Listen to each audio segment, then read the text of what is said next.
de hoje a gente vai falar de um assunto que é o dilema da vida materna. Acho que não é o dilema, é o desafio da vida materna, gente. Materna, paterna, materna, paterna. Vamos falar sobre birra. Falar um pouquinho sobre o assunto, falar um pouco sobre a nossa experiência e eu espero que vocês gostem.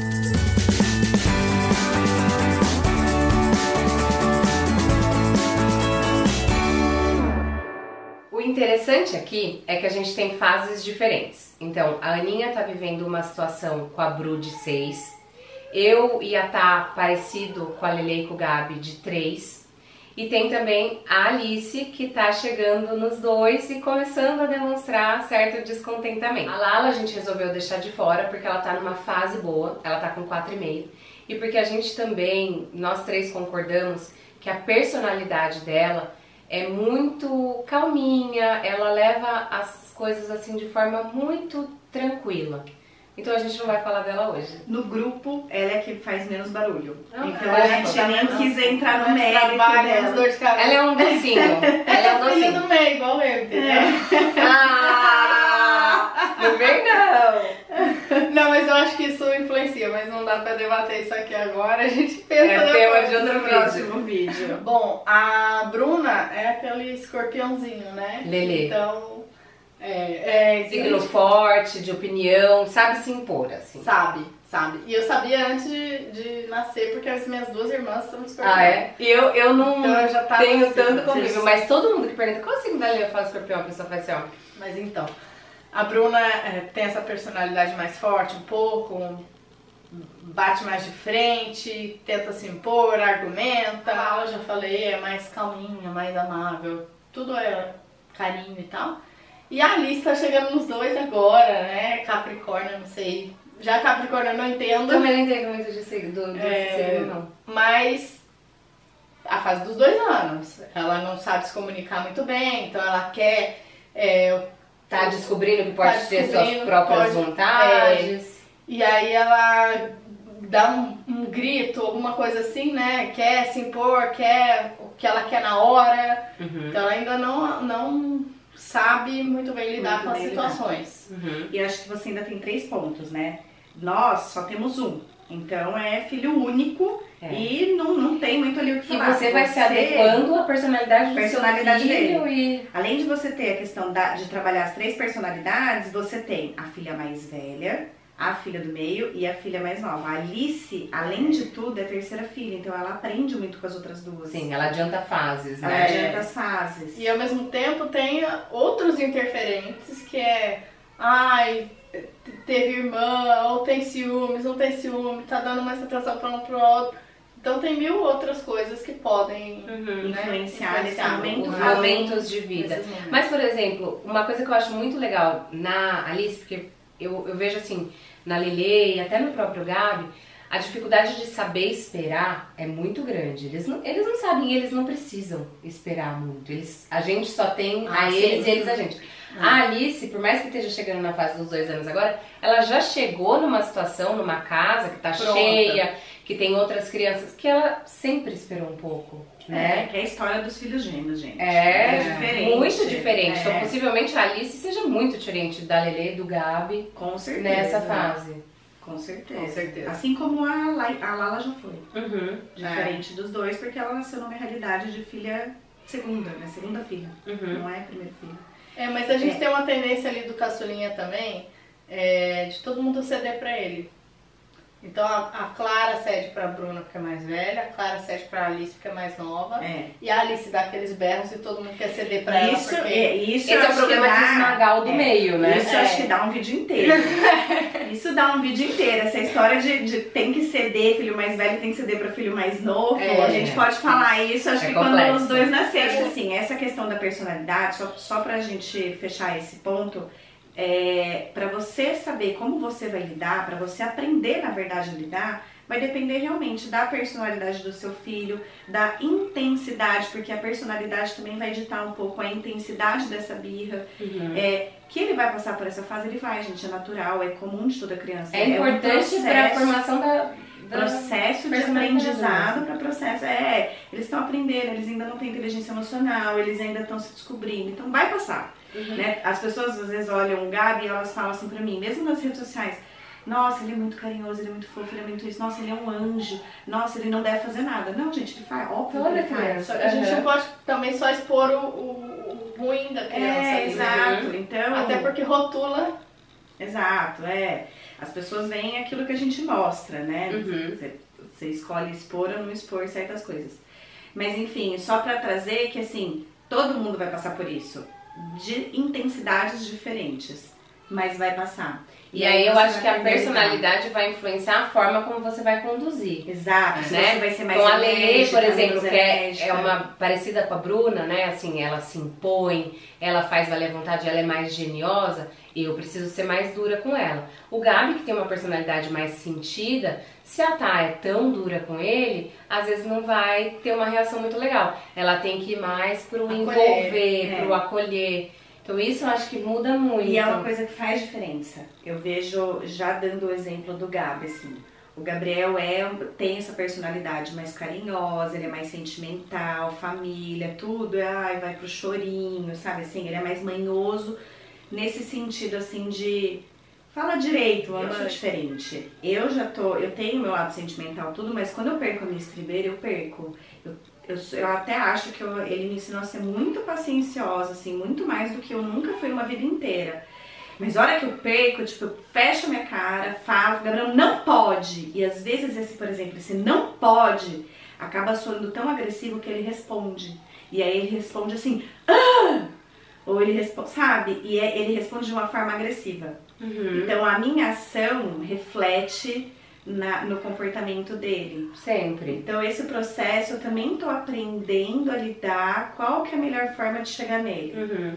Eu vou chegando aos poucos, vou tentando trabalhar e vou conversando dentro ali do jeitinho dele, mas a hora que eu perco o meu limite, eu vejo que isso reflete nele. Você falou bem. Com a Alice acontece. Mas na realidade, toda relação é uma dinâmica, né? Do que você é e você dá e o que a pessoa recebe e como ela reage. Que nem você tá falando, a Lelê e a Bru são parecidas, mas nós temos jeitos um pouco diferentes e aí isso se manifesta de forma diferente, né? Às vezes eu, por exemplo, Marina, agora olhando, eu acho que a Aninha controla, a palavra controla é meio ruim, mas ela conduz melhor com a Bru, pelo menos eu olhando agora a Bru com 6 anos, do que eu com a Lelê com 3 anos. Mas a reação delas também são diferentes. Então é difícil analisar. Ela tá numa fase agora aos 6 que lembra os 3 dela. Que eu brinco que ela não teve Terrible 2, ela teve o 3. Porque eu achei que os 3 foram um pouco mais complicados do que o 2. Eu também. Bem mais, os 2 né? não fez diferença nenhuma na minha vida. Então. Agora os 3. E aí agora no 6, ela contesta mais, ela se ela debate. tem uma capacidade argumentativa muito maior, né? E o pior é que nem sempre ela argumenta. Ela se descontrola. Ela começa a dar chute, chilicar mesmo, assim, sabe? Como se ela não pudesse conversar. Que é a incapacidade dela ainda de lidar com essa emoção. E aí, eu e Breno, a gente tá falando justamente isso. O que você tá sentindo? O que tá acontecendo? Aí o Breno falou outro dia, não adianta bater. Ela quer carinho, ela quer um abraço, ela quer atenção. Então vamos acolher. Então a gente lida de um jeito, não deu certo, na próxima muda. Tem que ir sentindo. E ela muda a afeição, muda o comportamento total quando a gente fala abraço, fala assim, você quer um abraço? É isso que você quer? O que você tá sentindo? Porque... Eu acho que isso, na verdade, quebra muito a reação da criança, assim, quando você envolve e dá carinho. Mas, por exemplo, com a Lelê, eu já sinto que ela, no momento do estresse, ela não aceita muito o abraçar. Ela ainda... reluta. Mas depois ela quer o colo e o carinho. Sim. Isso é muito da inteligência emocional. Muito do que eles estão desenvolvendo. A Lelê tá numa fase onde ela não tem essa total compreensão. Diferente da Bru, que já compreende, a Bru já consegue entender. Quando, por exemplo, a gente, antes de começar o vídeo, a Aninha falou, esses dias ela pegou um papel e ela começou a rabiscar e falou, peraí, eu tô rabiscando a minha raiva. ela já sabe nomear, identificar. Aquilo que ela tá sentindo. E ela achou uma saída do que fazer com a raiva Super dela. boa. Ela tava rabiscando Esse rabiscar a raiva é de um kitzinho que a gente recebeu de emergências pra na hora da emoção mesmo. E aí tem várias coisas de soltar a bolha de sabão, do pote da calma, que você tem um vídeo. E de rabisque sua raiva, vem um caderninho pra No rabiscar. consultório a gente faz isso, ensina formas da criança expressar, vazar. Essa é uma delas. Entendi. Ou faz um desenho, ou rabisca, ou rasga um papel. Então é legal que ela tenha chegado, é um exercício bom dela fazer Faz um momento sozinha, de assim, né? descontração. Oi, Gabi! Ai, que linda! Tá até um novinho pra ela, carinha. Isso aqui tem que costurar. Quem soltou a alça? A mamãe tinha costurado essa alça. Então pega um rabinho de cabelo pra mamãe, um elastiquinho. Aqui, ó, esse negocinho rosa aqui em cima. Não vai dar? Vem aqui, ó. Vem aqui. Ainda vai ter um detalhe. Além de tudo, você vai ter um laço brilhante maravilhoso. Mãe, peraí, brilhar! Ai, que maravilhosa. Parece uma da Barbie fada. É, maravilhosa. A Lelê, eu ainda tô achando o equilíbrio, porque ela, assim, a certas horas eu preciso ser firme, e nesse momento do estresse, ela quer que deixe ela sozinha um tempo. Por outro lado, aquela coisa do deixa a criança e ela se acalma sozinha, não funciona com a Lelê. Então eu sempre preciso dar o tempo dela, mas eu preciso também voltar pra conseguir que ela se acalme. Se eu largo ela sozinha, a situação fica. Ela já teve vez da situação se arrastar por mais de hora, porque ela não consegue se acalmar sozinha. E outra, fica corroendo aquilo, né? Fica um sentimento ruim. Não é legal deixar eles com esse sentimento ruim. Eles Dá uns e a 5 gente, minutos, né? A gente também. Dá uns 5 minutos pra ela sozinha, ok, e depois vai. Às vezes eu só chego, ela tá chorando, aí eu falo, já acalmou? Ela, já. E ela para de chorar. Quando eu pergunto, se eu não volto no quarto, ela fica chorando. Eu acho que então é eu pior... tô aprendendo ainda a achar esse ponto da Lelê. Ela precisa ficar sozinha, mas ela não vai terminar de se acalmar sozinha. Eu preciso chegar pra finalizar com ela e aí a gente constrói o filha, não dá pra fazer isso, vamos fazer de tal forma. E aí você vê como eles são diferentes, né? A gente tá num processo de aprendizado muito intenso com os dois principalmente, óbvio que a Aninha também, mas pra gente é tudo muito novidade. O Gabi já tem tudo isso, ele é bonzinho, não sei o que, nananã, mas ultimamente eu coloco ele pra pensar, ele faz alguma coisa, eu converso com ele e eu vejo uma situação muito... Ele tá ficando debochado, sabe? Ele tá me ignorando. Ah, mas eu também passo por isso. E aí que essa história, tipo, a Lelê não sabe se controlar, você tem que ajudar. O que eu faço quando a menina fica debochada, tipo... Não, e isso desperta na gente uma reação que você sai de si, assim. Quando você vê a criança rindo, quando você vê a criança meio assim, fazendo com um olhar desafiador. Eu comentei com a Aninha, falei, gente, mas eu não sei o que eu faço, porque eu vou lá e eu converso. Aí ele não me leva a sério. Aí eu vou lá e converso de novo. E eu fecho a minha cara, eu sou séria, que é a história do tipo, de repente eu não sei o limite, eu vou pro extremo demais, assim, do não pode, e ele continua debochado. Então eu tô tentando entender... de dar a explicação no não pode, né? Não, sempre. Não é só o não pelo não, nunca o não pelo não. Mas eu tô tentando entender como acessar ele nesse momento do tipo, ela tá brincando. Não, eu não estou brincando. Eu acho que você tem que manter sua posição. Posso falar uma coisa que agora me veio realmente agora na cabeça? O Diogo tem feito uma brincadeira com a Lelê e eu já vi você fazer com o Gabi que eu não gosto da brincadeira. É assim, eu falei pra você não fazer tal coisa, você não faz. Na minha concepção, eu acho que isso confunde a criança. Isso pode confundir. Tudo bem, ela tá ali naquele momento descontraído, mas por que em certas horas o não faça e a criança, você quer que a criança faça, é legal, e numa outra hora quando você fala não faça em tom bravo, ela não pode ter essa saída de haha, eu vou fazer. O tempo todo eu falo isso com o Diogo. Concordo. E aí ele fala assim, não tem nada a ver, ela tá brincando. Eu acho que tem. Eu acho que o não pode sempre. Não brinque com o não pode querendo que possa, sabe? Mesmo numa brincadeira. Mesmo na conotação brincadeira. Eu acho que assim, a gente acha que eles têm a capacidade de discernir completamente. E muitas vezes eles podem ter, mas eu acho que muitas vezes pode confundir também. Eles podem até ter, e eles podem confundir, e eles podem usar isso também. Sim. Do tipo, mas ela brinca tipo, assim. A situação não tá ficando legal, vamos pra brincadeira? De uma forma geral, a gente vai aprender a lidar com essa birra, com esse momento, com o jeito dos nossos filhos, mas a gente conversou um pouquinho e entendeu o que a gente achava como sendo assim... um bom caminho Comum para poder pra lidar qualquer com isso. idade. Comum para qualquer idade. O que, que a gente faz, o que, que a gente pode fazer na prática, independente da idade. Então, acho que o primeiro ponto, entenda o que está acontecendo, entenda o problema, entenda o sentimento. E às vezes a motivação, né, Isso. do que tá levando aquilo. Eu acho que até antes de entender a motivação, é você primeiro validar aquilo que está acontecendo. Às vezes você não sabe, ela tá gritando, ela tá lhe gritando.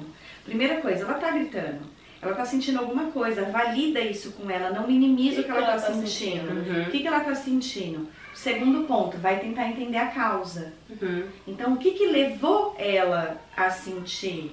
E aí você pode fazer perguntando, você pode tentar entender o momento, você pode conversar. Você pode analisar situações que se repetem e ver o que elas têm em comum. E nessa hora de entenda o que levou aquilo, muitas vezes a gente consegue evitar esse aborrecimento, avisando que falta pouco tempo pra ir embora, avisando que não vai ter uma brincadeira X, Não que ela espera, espera, se você vê não que a deixar criança... criar uma expectativa em cima de uma coisa que não vai acontecer. O Brando, você viu que a criança sempre faz isso quando ela tá com fome. Não deixar mais a situação acontecer. Chegar no ponto de... prevenir. São formas de você prevenir. E aí, partindo daqui, você já validou o sentimento com ela, não minimizou, já mostrou que você tá ali aberta para ajudar a resolver. Você já entendeu a causa do que tá acontecendo, aí vai depender de como essa criança vai reagir. Vamos supor que ela continue nesse foco, nessa, enfim, fazendo, de repente ela tá batendo alguém, de repente ela tá gritando, de repente... O primeiro ponto é você mudar a sua postura. Você tem que mudar a sua expressão facial para que ela de fato entenda que aquilo não é razoável. Não é razoável. Aceitável. Então é mudar a sua expressão facial. Você não vai dar uma bronca assim, né? Não pode, Lelê! Uhum. É o extremo, mas tem gente que não muda, que não sabe mudar a expressão. Filho, não Então, pode, tem gente que é muito mole. Assim, é muito assim, mole, né? exato. Não pode fazer Então assim, você tem que isso. mudar a sua expressão, você tem que mudar o seu tom de voz. Desde bebê eles reconhecem isso na gente, a forma como a gente fala, tom de voz e expressão facial. Então a gente continua, eles continuam compreendendo isso muito bem. Então mudar tom de voz, mudar a expressão facial. É ideal que você sempre se coloque mais abaixo na posição da criança para que ela veja você de frente. Então nunca para cima, sempre na altura do olho da criança. E aí trazer com firmeza. De medo, né? Não despertar aquela coisa da tem autoridade. questão de autoridade, autoritarismo, é mais empático que você E a criança vai estar vendo que sua expressão facial, que tudo seu mudou muito mais fácil se você estiver na altura dela, né? Exato. E aí conduzir. Você vai conduzir com todas essas mudanças para onde você quer. E aí eu também acho que tem pontos diferentes. Eu e a Marina, nessa idade dos 3 anos, e mesmo a Aninha com os 2 anos, a gente tem que ser mais direto nessa condução. Porque eles têm pouca compreensão, eles têm pouco repertório, têm pouca compreensão do que está acontecendo, eles estão precisando de ajuda muito mais do que, por exemplo, a Bruna. A Bruna já está numa idade que não sabe ainda lidar, mas ela já tem compreensão de sentimento, do que ela está sentindo. Então a ideia, por exemplo, nessa idade, né, Aninha, é ela conseguir fazer a Bruna pensar e enxergar possibilidades. Ajudar ela a achar o caminho. A se encontrar. Enquanto nós temos que ser mais diretas. A gente tem que dar meio resolução pronta pra criança só seguir, assim. Ensinar pra criança como deve ser feito. Não tem muito espaço pra deixar a criança pensar e chegar numa solução Principalmente sozinha. quando ela tá nesse extremo. Depois, quando a criança... na verdade, eu acho que nesse extremo não dá nem pra fazer nada com nenhuma idade, porque tá fora de si. Eu acho que você tem que demonstrar o descontentamento e controlar a situação. E aí, depois que a situação se acalmou, você aponta pra onde deve ir, né? Os caminhos. Ou dando o caminho, ajudando ali com a Bru, chegar ao caminho. ou o nosso direcionando pra como deve ser feito. Então, basicamente, no geral, esses seriam os passos que a gente considera como sendo gerais para todos. Boas práticas pra tentar A minimizar. teoria, né? É muito Sim, bonita. É teoria. Muito fácil, muito prático. Óbvio, mas na esbarra hora, nas... ó, Não, e tem as nossas limitações, tem a coisas gente que... sai do controle também. Sim, então. que nem o que a Tá falou aqui. O deboche, por exemplo, é uma coisa que me tira super do meu controle, assim. Porque você Ai, não sei. Desestabiliza mesmo. É. A gente tem, todo mundo tem as suas limitações. E eu acho que o legal é isso, você vai construindo com os desafios da criança a sua própria história também, o seu repertório, a sua bagagem de limiar de tolerância, de como ser firme, de como agir naquela situação. Você vai aprendendo também, né? Birra é um desafio para criança, mas é um desafio materno e paterno, enfim, é um desafio de quem Na cuida, forma de conduzir também. na forma de conduzir. E não tem jeito, é aprendizado, aprendizado para todo mundo. Então você vai todo encontrar o tempo, seu em cada caminho. fase você aprende mais um Sim, pouco. toda fase tem seus desafios. Você vai encontrar seu caminho na prática. A teoria ela ajuda, mas a verdade é que vai rolar na prática mesmo. O que vai ser legal pra você e o que vai ser legal pra Tentativas outra e pessoa. erros. Exato. Espero que vocês tenham gostado. Não se esqueçam de se inscrever nos canais, dar um like aí no vídeo. Deixem nos comentários como que vocês trabalham isso, como é que você fez aí, de repente eu errei, acertei e agora tá dando certo. Deixa as dicas pra gente, que de repente pode rolar um outro vídeo falando disso. E contem também como seus filhos são, porque daí a gente consegue identificar, por exemplo, olha, essa aqui é parecida meio com a Lele e ela age de tal forma e dá certo, sei lá, pra gente conseguir construir juntas. Essa troca ajuda bastante. Até a próxima. Tchau, tchau. Tchau, tchau.